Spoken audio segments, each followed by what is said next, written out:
The first thing that hit Jane wasn't the harsh light, but the taste of copper. A metallic tang flooded her mouth, tinged with a phantom ache at the back of her head. Memories, sharp and brutal, flooded back. A struggle on the cold tile floor, her brother Ken's sneering face, then, darkness. Her parents, Lucy and Tom, silent witnesses cloaked in indifference, had let it happen. But this wasn't a final slumber. Jane woke with a gasp, not in a coffin, but in a crib, a wailing baby.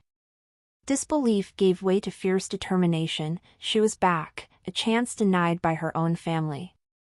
This time, she wouldn't be a pawn in their twisted game.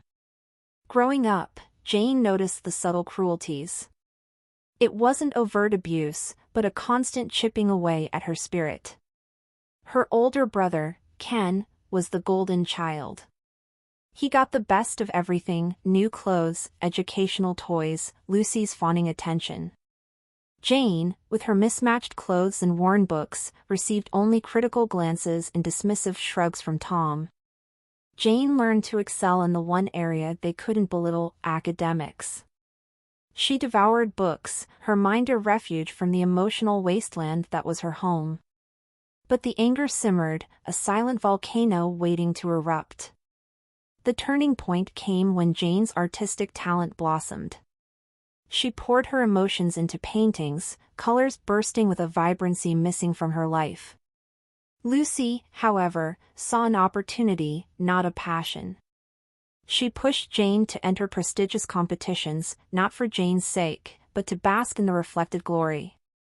One competition seemed promising. But just before the submission deadline, Jane discovered her paintings ripped to shreds, Ken's triumphant smirk a sickening confirmation. "You'll never be good enough," he had sneered. That night, the dam broke. Jane confronted her parents, her voice raw with years of pent-up emotions. Lucy dismissed her as overly dramatic, while Tom simply retreated behind his newspaper. Their response ignited a fire in Jane. She knew she had to escape. Scholarships became her obsession. One offered a chance to study abroad, a one-way ticket away from their suffocating control. The application process was grueling, but Jane poured her heart into it. When the results arrived, she held her breath. It was an acceptance letter, addressed to Ken. Lucy's smug smile and Ken's arrogant boast confirmed her worst fear: they'd tampered with her application. The world spun. Jane confronted them, her voice shaking. This time, Lucy didn't dismiss her. She saw Jane's defiance, a threat to their carefully crafted image. Lucy's carefully maintained facade crumbled, revealing a cold, calculating woman. In a chillingly calm voice, she said, "You're a burden, Jane. Ken is better than you in many ways." That night, under the guise of a celebratory dinner, a drugged drink sent Jane into a deep sleep. Ken, fueled by greed and his mother's manipulation, dealt the final blow. But Jane wouldn't be forgotten. Reborn with the memories of her past life, she vowed revenge. This time, she wouldn't be a shadow. The night of her planned accidental drugging loomed large. Jane knew she couldn't risk a repeat of her first life. Gone were the days of a naive teenager easily manipulated. This Jane was a fighter, and tonight, she would play their game, but with her own twist. Days before the celebratory dinner, Jane subtly started acting withdrawn, complaining of headaches and fatigue. She even visited a doctor, feigning illness and getting a prescription for mild sleeping pills. The pills, of course, were harmless placebos, but they served a purpose. On the fateful night, Lucy, her eyes gleaming with anticipation, presented Jane with a glass of her favorite fruit punch. Jane took a sip, making a show of savoring the flavor. Inside, a tiny camera, disguised as a toy on the bookshelf, captured the scene. This footage would be crucial later. Throughout the meal, Jane kept up the charade of fatigue, occasionally feigning drowsiness and rubbing her temples. As the dessert arrived, she accidentally knocked over her glass of water, creating a small distraction. It was during this brief moment that she subtly swapped her drugged drink with Lucy's untouched glass. The rest of the evening played out as Lucy, Tom, and Ken anticipated. Jane grew increasingly sleepy, slurring her words and eventually slumping against the chair. Ken, a satisfied smirk playing on his lips, helped Jane to her room. Once alone, Jane sprang into action. She had prepared a saline solution beforehand, a trick she'd learned from a documentary on surviving poisoning. Using a hidden syringe, she induced controlled vomiting, flushing out any potential toxins. Exhausted but alert, Jane used her phone, hidden in a secret compartment of her sock, to discreetly call the police. She explained, in a raspy voice, that she suspected foul play and feared for her life. She also mentioned the camera recording, capturing the drugged drink being served. By the time the police arrived, Lucy, Tom, and Ken were in a state of shock. Jane, feigning confusion and weakness, played the part of the drugged victim. The camera footage, recovered by the police, confirmed her story. Lucy's carefully crafted facade crumbled. Faced with the incriminating evidence and Jane's unwavering testimony, she confessed. Tom and Ken, cornered and fearing legal repercussions, corroborated her story, albeit with a weak attempt to downplay their involvement. The tables had turned. Instead of a drugged and defenseless young woman, they were now facing a strong, prepared Jane with the authorities on her side. They were arrested and charged with attempted murder. Using the recordings from her hidden camera and the doctor's prescription for sleeping pills, Jane's lawyer meticulously crafted a case against them. Lucy and Tom, in their attempts to silence Jane, had inadvertently provided the very evidence that would expose their crime. The trial became a media spectacle. Public opinion, once indifferent, turned against Jane's family as the depths of their cruelty were revealed.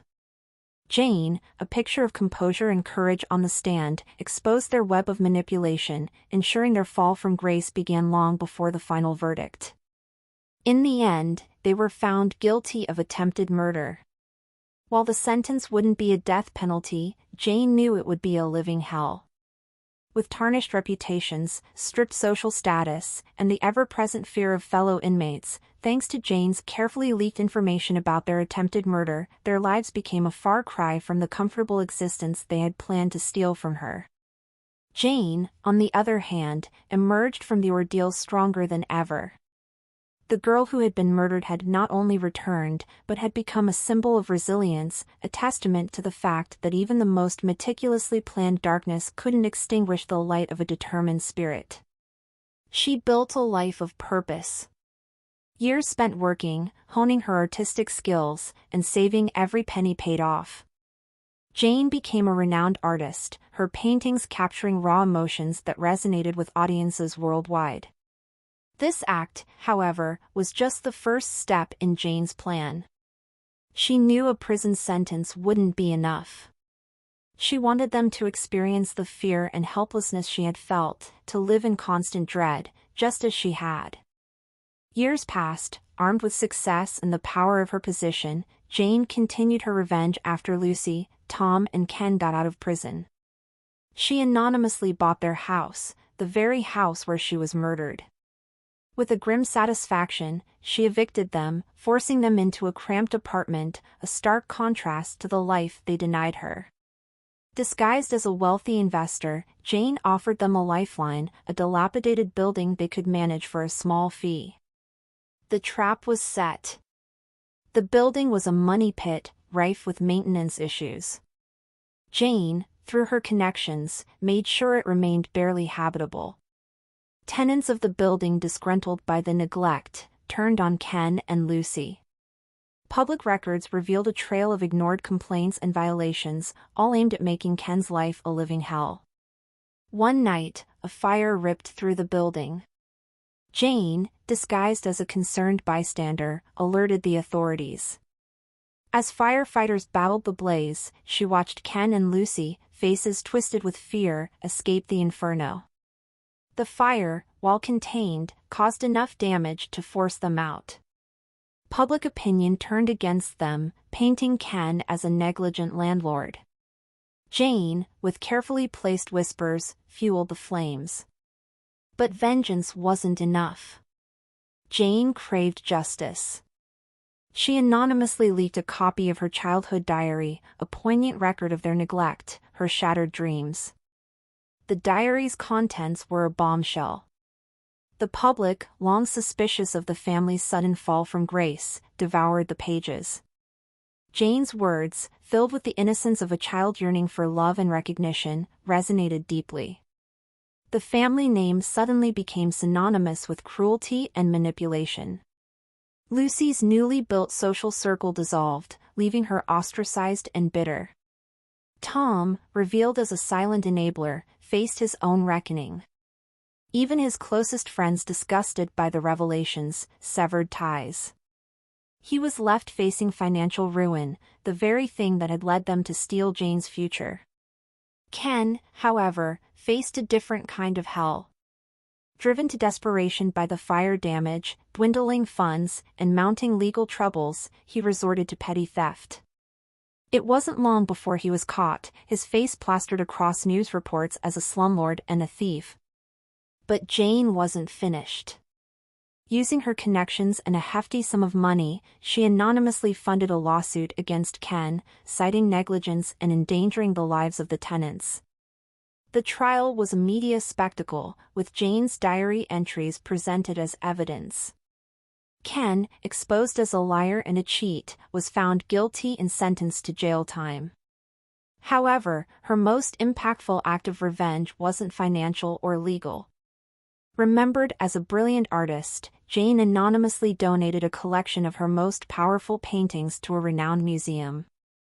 Each painting, a raw portrayal of a specific emotion, betrayal, loneliness, the yearning for love, became a silent indictment of her family. The exhibit, titled The Shadows Within, drew massive crowds. Critics praised its raw honesty, its ability to evoke deep emotions. Little did they know, they were witnessing the story of a woman wronged, a daughter seeking not just revenge, but a form of healing. As news of the exhibit spread, Lucy and Tom found themselves haunted by the images. The paintings, starkly displayed, mirrored Jane's childhood diary entries, each brushstroke an accusation they couldn't escape. Jane, a woman who had risen from the ashes of her own tragedy, continued to use her platform to advocate for children's rights and mental health support. Her foundation, Sunbeam, flourished, a beacon of hope for those neglected and unseen.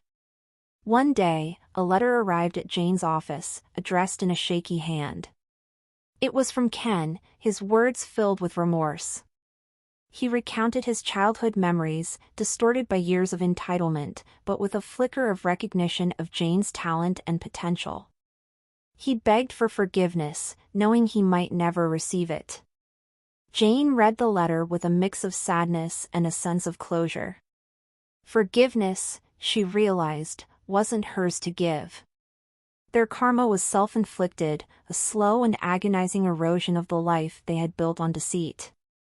She didn't reply. But that night, for the first time in years, Jane dreamt not of the suffocating house or the metallic tang of blood, but of vibrant colors swirling on a canvas. It was a dream of creation, of a life lived fully, a testament to the resilience of the human spirit. The girl who had been murdered had not only returned, but had emerged stronger, her light outshining the darkness that had tried to dim it.